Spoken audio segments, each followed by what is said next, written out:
final sentence was something, there's something worse than war, and that's tyranny. And you've forgotten that, or something, you know. So then me and Ian have had this lovely little ongoing dialogue ever since, and it's fine. But the presumption was that, Richard, come and march with us. Don't march with the Bethnal Green lot, you know, or the Stoke Newington lot. Come and march with us, do you know what I mean? And chant jihad with us, do you know what I mean? It's, so there is that presumption, sure, but I actually think it's much more complex. I had a chat with Chris the other day, and Chris, you cracked a joke, something like, well, I can't think of a single left-wing playwright or something you said, didn't you? I was going to say that in a minute and get a laugh. Oh, sorry. You see, this is the point, when you say it's very, I can't see a left-wing playwright, or they're not doing their job properly and all the rest of it. If you're a theatre goer, and you know, I've been going to theatre for a long time, there are certain things I thought, well, you know, I'm never going to see this. For example, you mentioned playing with fire. Take multiculturalism. I would have thought that there were great dramatic possibilities in showing, for example, a white family in an area that's changed, all the rest of it, in that context, which showed them sort of sympathetically. Now, why is it I feel I will never see that on the stage? It's very, we don't, there mustn't be, I think people sometimes ignore the fact that we can only put on plays that people write. It's not that we have received a lot of plays like that which we're turning down for political reasons. To my knowledge, no one has written one. Sorry, although Sing Your Heart Out for the Lads does have an awful lot of exactly that, isn't it? Sing Your Heart Out for the Lads is an extraordinary play. It has a huge amount about the white women. It does indeed. There's an interesting question about Sing Your Heart Out for the Lads, which people may or may not know, which was an absolutely fantastic play set in a pub in London with a group, as you would find in any East London pub, of mixed ethnicity, watching an England football match on the telly. And it spills out into an examination of racism. And one of the characters is an astoundingly, a dangerously persuasive spokesman for a white Britain. And I don't think you can discuss that play in this context without mentioning that Roy Williams, who wrote it, is black. Had Roy Williams been white, that might have been a different play, even if the words had all been the same. It might have been a different play. You mean some people are allowed to say... This is the problem. No, I don't mean allowed. I mean it comes across differently. I'm speculating. I mean, I'm assuming that we're grown up enough to discuss this leads us down a strange kind of route, doesn't it? I mean, really. I mean, you know, you mentioned earlier victim groups. That you have to be one of the designated victim groups. No? Yes. Well, I think that's part of the orthodoxy I'm talking about, which has another name, which is really idiotic political correctness. It's an orthodox view that, among other things, the world divides into victims and oppressors, and the victims must be protected, and of course one sympathises with that to some extent. But if you're a victim, you're allowed to say stuff, and if you're not a victim, then you're in bad faith, basically. But allowed by whom? Again, I'm sorry, I don't mean to hold this, but who is... I know of one occasion in my association with the National, which is now 15, 16 years old, I know of one occasion when a play was discussed in terms of its politics, about whether we should put it on or not. One occasion in that whole... It was Nicholas Heitner, you told me this earlier, wasn't it? But Nicholas Heitner himself who said that a Muslim play could... I was going to ask that. I mean, you know, basically, carrying on from your point, really, Nicholas Heitner said recently he would only put on a play that was critical of Islam if it was written by a Muslim. I mean, Shelley, what's your reaction to that? I mean, doesn't that take us down an odd route? Well, I wasn't there when he said it. I don't know. I mean, I don't know the context of his statement. I absolutely disagree with people who say you have to be gay to write a gay play. I'm gay. I'm Jewish. I was born in India. I'm kind of every minority you can think of. Writers write about subjects that excite them, that interest them. I write about things. I don't kind of go, I'm going to write a right-wing play or a left-wing play. I'm going to write something that somebody said something that sparked an idea off in me. I look at the world. I write about things that interest me, and I'm sure Richard does as well. I mean, I don't write to be sensational.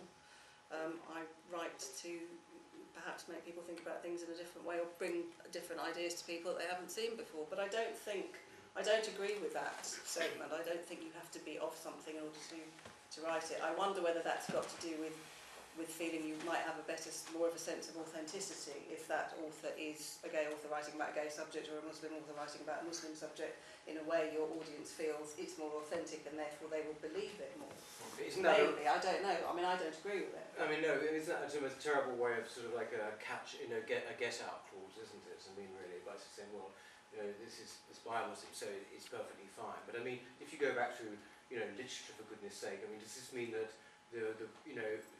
Charlotte Bronte couldn't think her way into the mind of Lord Rochester? Yeah, Shakespeare wasn't Danish. Yeah.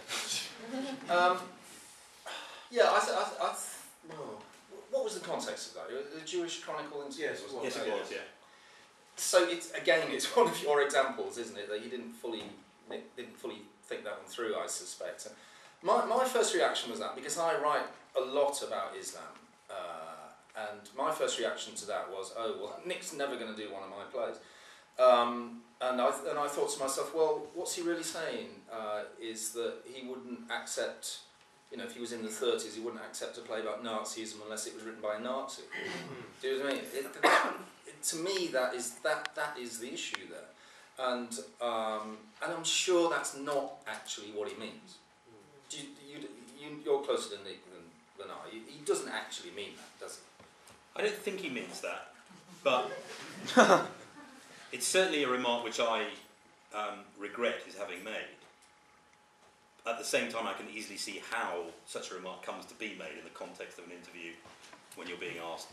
But even if we exculpate him entirely from making it or making it in a context we will agree with, there are plenty of people who say it, I come across all the time, that you cannot have an authentic response view about something unless you are in the victim group involved, or unless you have personal experience, but it tends to be victim experience, so only women can write about women's problems, which ignores, of course, the fact that huge tracts of great literature about women and their feelings have been written by men, and we all know that. And look at Willie Russell, who writes, comedies and educating Rita, and I think he's fantastic. But also, I mean, more from the point of view of censorship and controversy, wasn't Beshti written by a Sikh woman? Yeah. Yes. And yet, why did the theatre not stand up for that? Well, but the thing that I know, Beshti is a very different issue in my view. Beshti is a law and order issue. But the theatre put Beshti on. The theatre had people rampaging through their foyer when their Christmas show was on in their main house, throwing stones around. The decision that the West Midlands Police took not to enforce the law and ensure that play could go ahead is, in my opinion, the big mistake there. That the theatre didn't pull that play. They put it on, for goodness sake. They put it on. What are they to do when they've got violent hoodlums threatening their customers and their customers' children? With a glass with front violence, of the theatre. with a glass front of the theatre. What are they to do? They expected that the police would restore order and allow them to continue the lawful production of the play. And the police, in collaboration with local politicians, decided not to do that. Now, I don't think the theatre can be held responsible for that. In the aftermath of that, the National and the Royal Court, I think, certainly the National, were in the early stages of immediately planning a public reading of that play to sort of demonstrate. And the author herself requested that not go ahead. Now, David Edgar, among others, said that we should have ignored the author's wishes and done it anyway because it was a bigger issue than her. But, David Edgar was safe in Birmingham. But it's been produced in France and in Belgium. It's on in Belgium now, yes it is, yeah. But I have to say, it has been, as far as I know, when it was produced in France, it was done by an all-white cast. Yeah, and in Brussels also. Well. Yeah. You mentioned David Edgar there. I mean, this is something actually I think you mentioned before, Richard. There is this kind of, there's the David Edgars, the David Hares, the Howard Brentis. The aristocracy.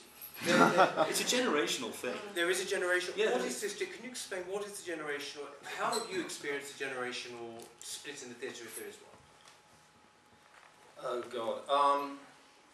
Well, they don't talk to us. Tom